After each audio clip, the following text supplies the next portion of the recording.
Highlights of Kalyanamala, presented by Casa Grande, building aspirations, powered by Pariware, always in fashion. Pothi Silks, Alayam of Silks, Aroma, the range of premium food products. பெரியவர்களே, பரபரப்பாக நடந்து முடிந்த இந்த பட்டிமன்றத்தில் இதுவரை பேசிய அறுவரும் பேச்சாற்றலால் உங்களை கட்டி போட்டிருக்கிறார்கள். நிறைவாக பேசிய 2 பேரும் தங்கள் அணிக்காக கம்பீரமாக வாதிட்டார்கள். அதிலும் நம்ம தம்பி நிறைய செய்திகளை தொட்டு ஏமாளிதான் அப்படின்னு முடிவே பண்ணிட்டார். இது ஒரு சிரமமான தலைப்பு. எல்லாவற்றையும் பொதுமைப்படுத்துவது கடினம்.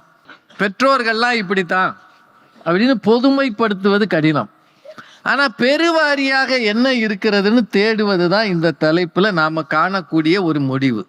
இப்ப இவங்க 3 பேரும் புத்திசாலிகள்னு சொன்னாங்க. முன்பு இருந்ததை விட இன்றைய பெற்றோர் புத்திசாலிகளா இல்லையா நீங்களே யோசிங்க. அந்த காலத்துல ப்ராக்ரஸ் கார்டுல சிவப்பு கோடு போட்டா அது ஸ்பெஷல் மென்ஷன், அதாவது 18ன்னு போட்டு சிவப்பு கோடு போட்டா அவங்க அம்மாட்ட காட்டினா நான் நல்லா படிக்கிறேன்னு சிவப்பு கோடு போட்டிருக்காங்கன்னு புள்ள சொன்னா அதை அங்கீகரித்த பெற்றோர் இருந்தாங்களா இல்லையா? இன்னும் சொல்லணும்னா என்ன படிக்கிறான்னு தெரியாமலே பணம் கொடுத்தவங்க இருக்கிறாங்களா இல்லையா? ஃபெயிலாகி போனாலும் என் புள்ள நல்லா ஊனி படிக்கிறான், அவன் நல்லா படிக்கிறதுனால தான் 3ஆம் கிளாஸ்லயே வச்சிருக்காங்கன்னு நம்பின பெற்றோர் இருந்தாங்களா இல்லையா? எத்தனை வகையா ஏமாத்தி காசு வாங்கிட்டு போயிருக்காங்க. சொல்லியிருக்காங்கல்ல, எங்க வாத்தியார் 10 ரூபா கொடுத்தா தான் அவன் உள்ள விடுவேன்னு இருக்கிறாரு. 10 ரூபா அந்த காலத்துல பெரிய தொகை, ஆனா கொடுத்துருக்குறாங்க. எதுவுமே தெரியாமல் பெற்றோர் இருந்தார்கள். ஒரே ஒரு நம்பிக்கை மட்டும்தான் இருக்கு, ஏன் புள்ள பொய் சொல்லாது, ஏன் புள்ள தப்பா போகாது. காரணம், நான் எவனுக்கு எந்த தீங்கும் பண்ணல, அப்போ ஏன் புள்ள நல்லா இருக்கும்ன்ற நம்பிக்கை அந்த காலத்துல இருந்தது. திருவள்ளுவர் இதுக்கு ஒரு அருமையான குறள் சொல்றாரு. தம் பொருள் என்ப தம் மக்கள், அவர் பொருள் தம் தம் வினையால் வரும். அதாவது எனக்கு சொத்துனா எதுன்னு நினைச்சீங்க? என் பிள்ளைக்கு தான். அந்த பிள்ளைகள் எப்படி நல்லா இருக்கும்ன்றது நான் செஞ்ச நல்வினை தீவினையால் எனக்கு வரும்.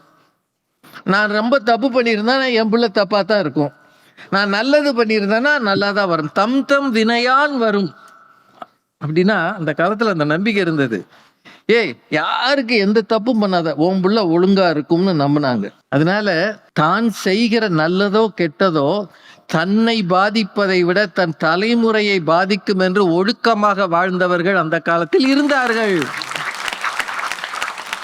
புண்ணியம் சேர்த்து வைத்தவர்கள், பொருளை சேர்க்காமல் புண்ணியம் சேர்த்த புண்ணியர்கள் வாழ்ந்தார்கள்.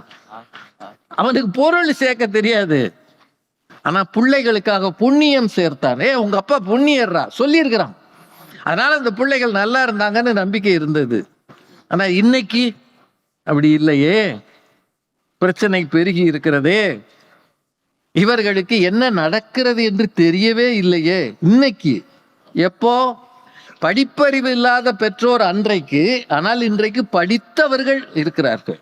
என்ன நெருக்கடினா, இன்னைக்கு இருக்கக்கூடிய கேட்ஜெட்ஸ் அன்னைக்கு கிடையாது. பிள்ளைகள் எங்கு போனாலும் அவர்களை இந்த பெற்றோர் ஒரு கண் வைத்து பார்த்தார்கள். ஆனா இன்னைக்கு வீட்டுக்குள்ளேயே இருக்கிறான் புள்ள, பெற்றோர் பார்த்துக்கிட்டு தான் இருக்கிறாங்க, ஆனா அவ என்ன பார்க்கறான்னு இவருக்கு தெரியாது. இந்த அம்மா சொன்னாங்க, அந்த லாக் போட்டுருவோம், இந்த லாக் போட்டுருவோம். அவனுக்கு தெரியாத லாக்கா அது? போற போக்குல உங்க லாக்கையே உடைச்சிட்டு போயிடுவான். ஆமாங்க, அதனால தானே ஆஸ்திரேலியால 16 வயசுக்கு கீழே இருக்கிறவனுக்கு சோசியல் மீடியால அலோ பண்ணாதன்னு ஆஸ்திரேலியால சட்டமே போட்டிருக்கான். நம்ம ஊர்ல போடலாம், போடணும். தெருவில் நடக்கிற அநேக பாலியல் குற்றங்கள், அநேக பிரச்சனைகள், நாம எல்லாரும் உடனடியாக அந்த அரசாங்கம் இந்த அரசாங்கம்னு பேசுறோம். இல்லை, ஒவ்வொரு குடும்பத்து பெற்றோரும் தம் பிள்ளைகளை ஒழுங்காக பார்த்தால் சமூகத்தில் இந்த குற்றங்கள் நடக்காது. நாங்க அரசாங்கங்களை குற்றம் சொல்லிக்கொண்டே இருக்கிறோம். உங்கள் குடும்பங்களில் உங்கள் பிள்ளைகளை கண்காணிக்கிறது குறைந்து இருக்கிறது. என் பிள்ளை நல்ல பிள்ளைதான்னு நம்புறோம், அதுதானே சிக்கல்.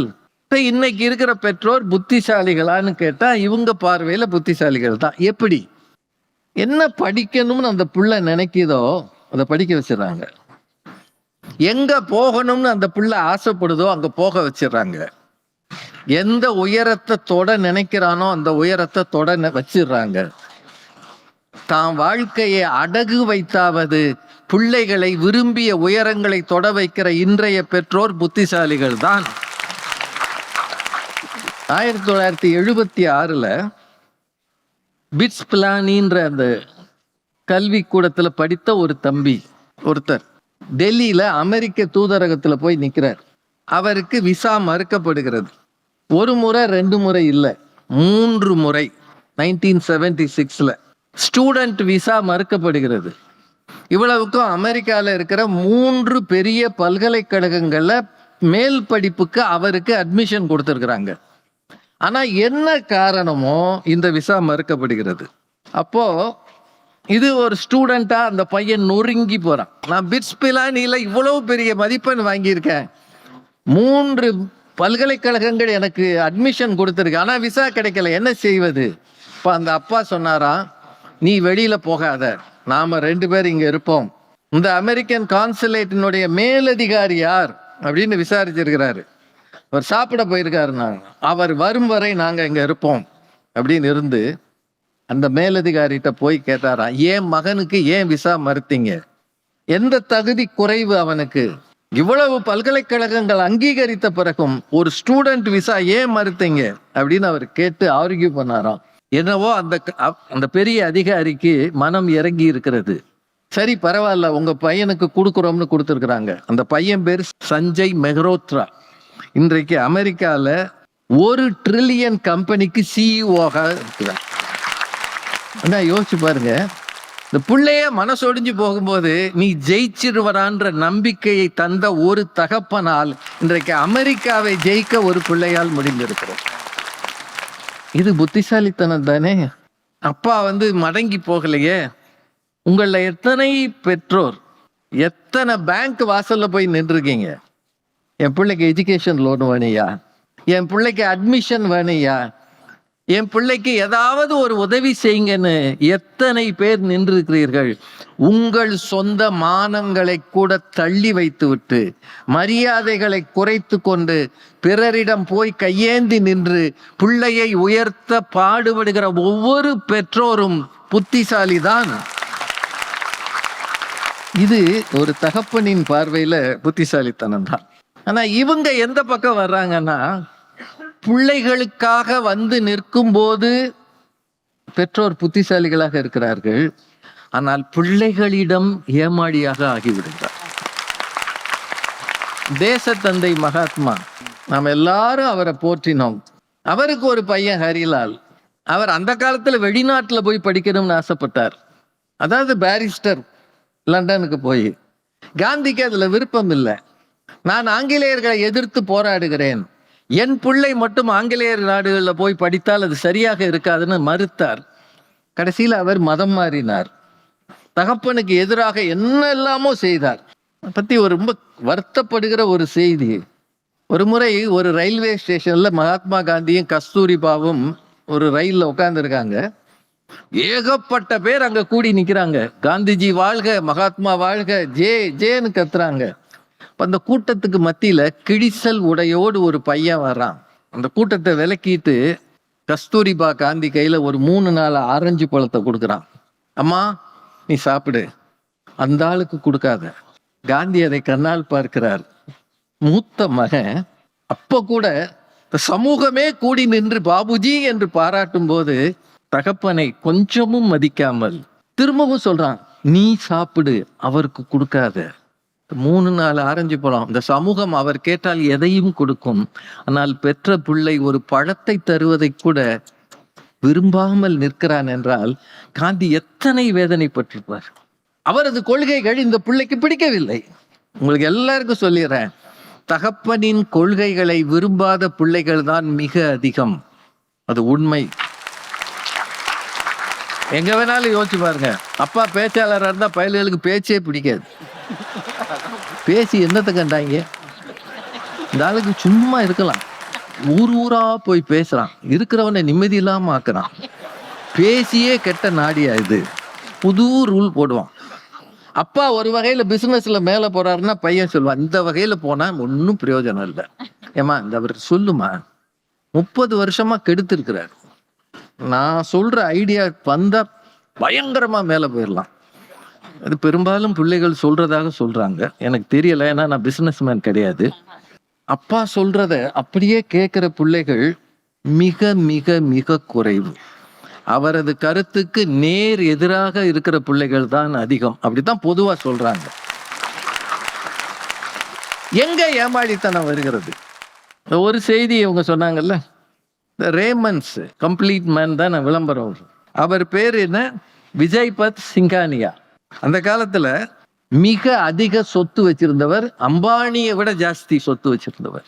2016 அவருக்கு 2 பசங்க. ஒரு பையன் ஒரு பிரச்சனையில அவன் துபாய் போயிட்டான். அடுத்த பையன் பேரு கௌதம் சிங்கானியா. அவனுக்கு எல்லா ஷேரையும் எழுதி கொடுத்துட்டாரு.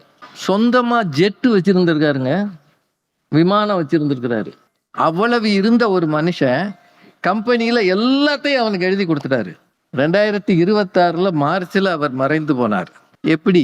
ஒத்தை ஆளாக ஒரு வாடகை வீட்டுல யாரும் கவனிப்பாரின்றி அந்த மனிதர் காலமானார். பையன் எத்தனை மாடி வீட்டுல இருந்தான் தெரியுமா?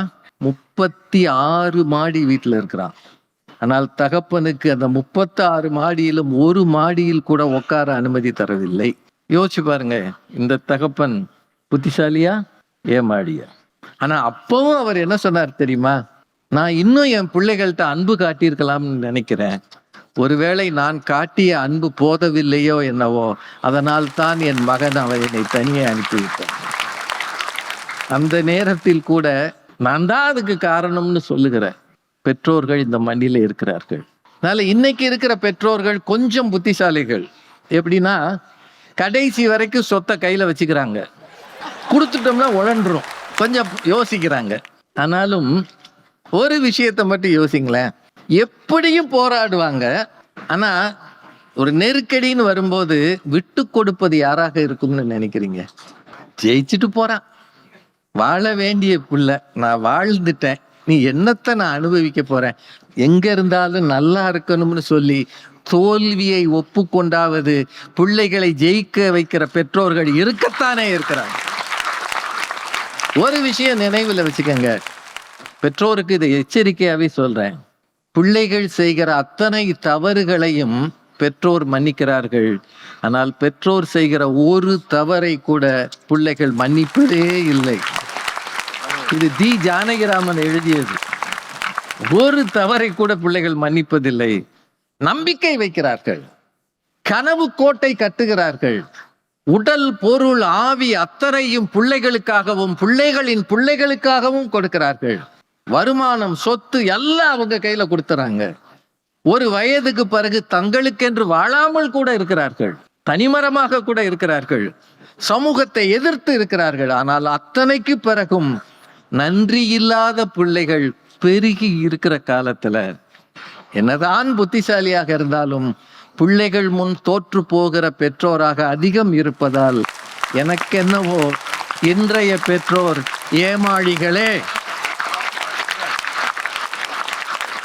அப்படி ஏமாளியாக இருப்பதும் இறைவன் தந்த ஒரு விதி பயன் என்று சொல்லி அதிலேயே வாழ்ந்து மறைகிற பெற்றோராக இந்திய பெற்றோர்கள் இருக்கிறதனால் ஏமாளி பெற்றோர்களை வணங்குவோம், வாழ்த்துவோம், கூடிய வரை ஏமாளித்தனத்தை குறைப்போம் என்று சொல்லி வாய்ப்புக்கு நன்றி கூறி வணங்கி விடைபெறுகிறேன். நன்றி, வணக்கம்.